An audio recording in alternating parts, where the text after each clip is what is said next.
Het belangrijkste nieuws van Curaçao in het Nederlands. Extra Journaal. Vers van de pers.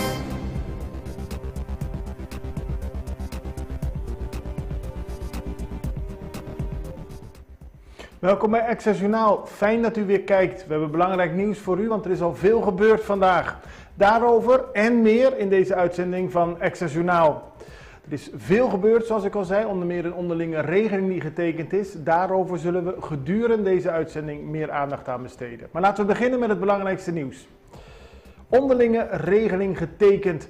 Vandaag in Nederland heeft minister-president Pisas samen met de minister-presidenten van Aruba en Sint Maarten en staatssecretaris Alexandra van Huffelen een onderlinge regeling getekend. Daar is lang over onderhandeld, maar de partijen waren vandaag blij dat er daadwerkelijk tot een akkoord is gekomen. Curaçao, Aruba en Sint Maarten ontvangen tot 2027 ongeveer 120 miljoen euro. Dat is zo'n 240 miljoen gulden. Nederland geeft dat om hervormingen door te voeren. De afspraken die daarover zijn gemaakt zijn ondertekend door Alexandra van Huffelen namens het Nederlandse kabinet. Om toe te zien op de hervormingen wordt er geen apart bestuursorgaan opgericht, zoals het COO, waar eerder sprake van was, maar is er sprake van een onderlinge regeling. Duurzame samenwerking in het Koninkrijk. Een onderdeel van deze onderlinge regeling is de nadruk op duurzaam samenwerken. Dat bleek vandaag tijdens de presentatie van de onderlinge regeling. Het is een instrument dat ingezet wordt voor een duurzame samenwerking die uitgaat van gelijkwaardigheid, eigenaarschap en gemeenschappelijkheid. Ook is er sprake van wederzijds commitment. Zo committeren de regeringen van Curaçao, Aruba en Sint Maarten zich voor 4 jaar aan de uitvoering voor de hervormingen te werken. De Zijne Majesteit Holland heeft in de afgelopen periode 2,2 ton aan cocaïne onderschept. Heel veel cocaïne is er onderschept en dat werd vanochtend bekendgemaakt. Zijne Majesteit Holland heeft tussen 10 en 13 maart 4 drugstransporten in de Caribische Zee onderschept. In totaal levert dat 2,2 ton cocaïne op en er werden in totaal 10 verdachten gearresteerd. De contrabande, de drugs, is overgedragen aan de Amerikaanse kustwacht. De smokkelaars worden vervolgd in Amerika en de drugs zijn vernietigd. Achterstallige belasting aangepakt. Meer nieuws van het belastingfront van de minister van Financiën, Javier Silvania. Eerder werd bekend dat mensen die een belastingachterstand hebben van meer dan 5 jaar, de kans hebben dat dit wordt kwijtgescholden.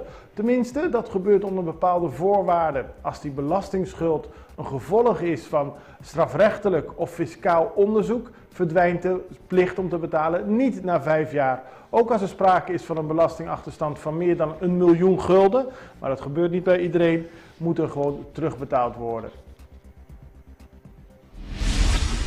Ernstig ongeluk met container. Voor de deur van de Extra bij de Helmin Magno Wiels Boulevard vond gisteren een vervelend ongeluk plaats. Een vrachtwagen met een container sloeg af naar een industrieterrein naast de Extra. De auto, een bestelbus van Barista die er achteraan kwam, lette niet op en knalde tegen de container aan. De chauffeur moest uit de bestelbus worden gehaald en daarna naar het ziekenhuis worden gebracht. Operatie Simang Santu van start. Het is elk jaar met het paasweekend weer een drukte van belang op de stranden op Curaçao en dat moet goed worden voorbereid. Het gaat om een samenwerking van, let u op, het ministerie van Gezondheid, het ministerie van Economie, de brandweer, het Curaçaose Toerismebureau, Celicor, Politour, Kustwacht, Citro, de ambulances, Rode Kruis, Jan Thiel Security. Al die organisaties werken samen en hebben een paar belangrijke regels. Houd je aan de regels, gedraag je en geniet van je vrije dagen. Zo kan Simang Santu goed doorgekomen worden. De introductie van de Caribische gulden die moet plaatsvinden in de tweede helft van 2024. Maar de Centrale Bank van Curaçao en Sint Maarten is al bezig met een introduciecampagne. Het ontwerp van de nieuwe munt is nog niet klaar, maar wel duidelijk is dat we dadelijk biljetten krijgen van 200, 100, 50, 20 en 10 Caribische gulden. Die krijgt de afkorting XCG. Dit was het belangrijkste nieuws. We gaan nu over naar de reclame. Es un más novo de Pizza Hut? No tu pizza mes. Esta cheesy, crispy y naco diferente ingrediente. Manera pepperoni, buffalo chicken, chicken bacon parmesan of carne. Y esa que está comisana 15 florin junto con soft drink de 16 ons. Suficiente para dos, pa e prijs de un. Novo de Pizza Hut. Pizza Hut melts voor de 15 florin. Pizza Hut, for the love of pizza.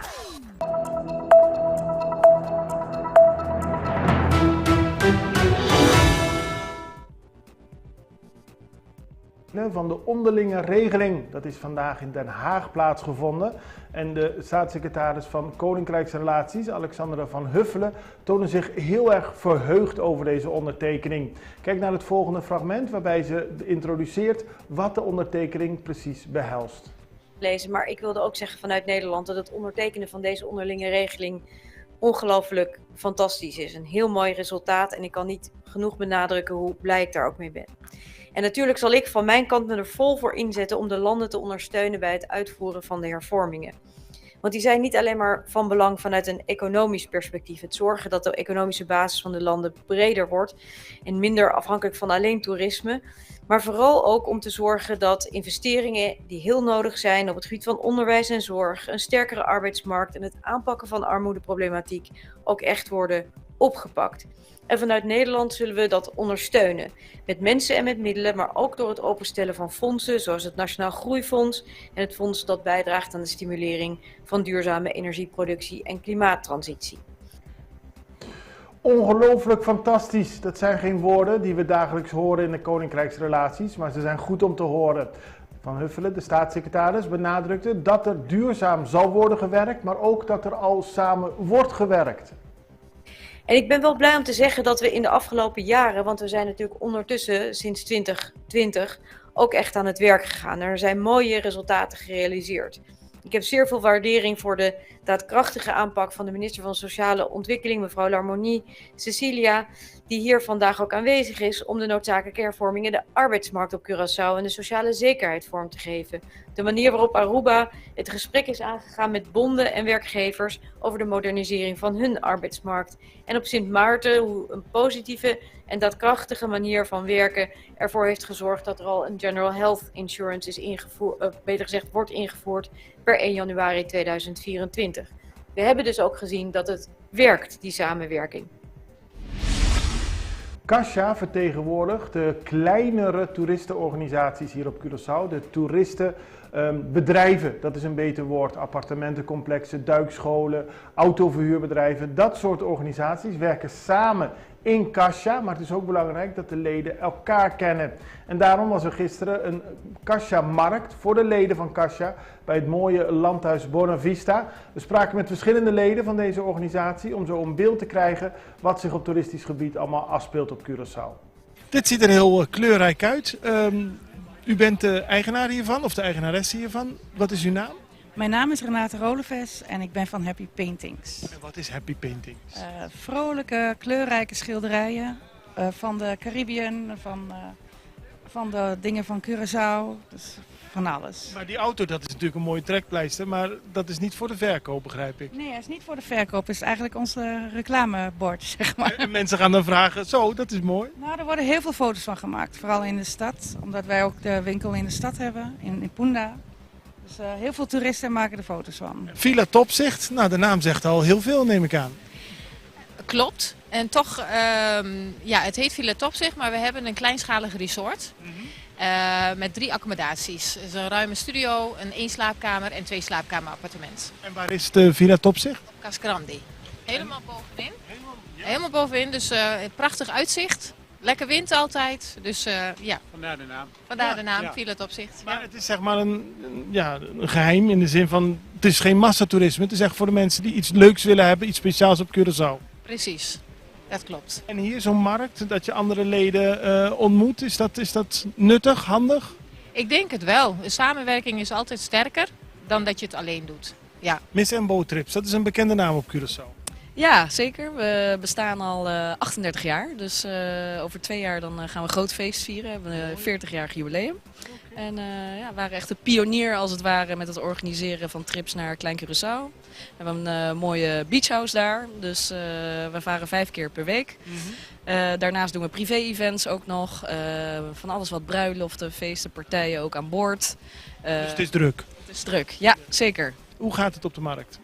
Ik hoop dat we ook echt de kleine ondernemer vandaag gaan zien. Dus echt de Airbnb's, de bed and breakfast, die partijen. De grotere hotels natuurlijk en de grotere namen die kennen ons al heel lang. Maar we hopen ook echt nieuwe mensen te leren kennen die wat kleiner zijn. Ja, dus we hebben er zin in. Om op die manier beter samen te werken of kennis te delen? Samen te werken, kennis te delen natuurlijk. De gasten te ontvangen, dat ze zelf de trip ervaren. Dus ja, heel graag. En dan gaan we naar Nederland, want daar heeft zich een zeer ernstig treinongeluk voorgedaan.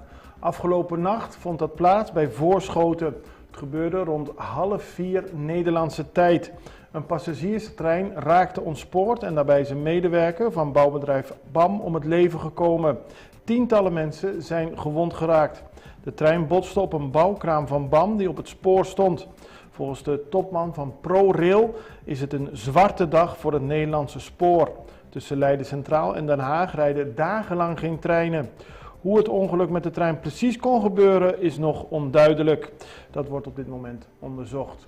En daarmee beëindigen we deze uitzending van Extra Journaal. Ik hoop dat u weer heeft genoten. We hebben geprobeerd u op zo'n goed mogelijke manier op de hoogte te brengen van alles wat er speelt op Curaçao en de omgeving van Curaçao. Ik hoop u morgen weer te zien. Een hele fijne dag vandaag.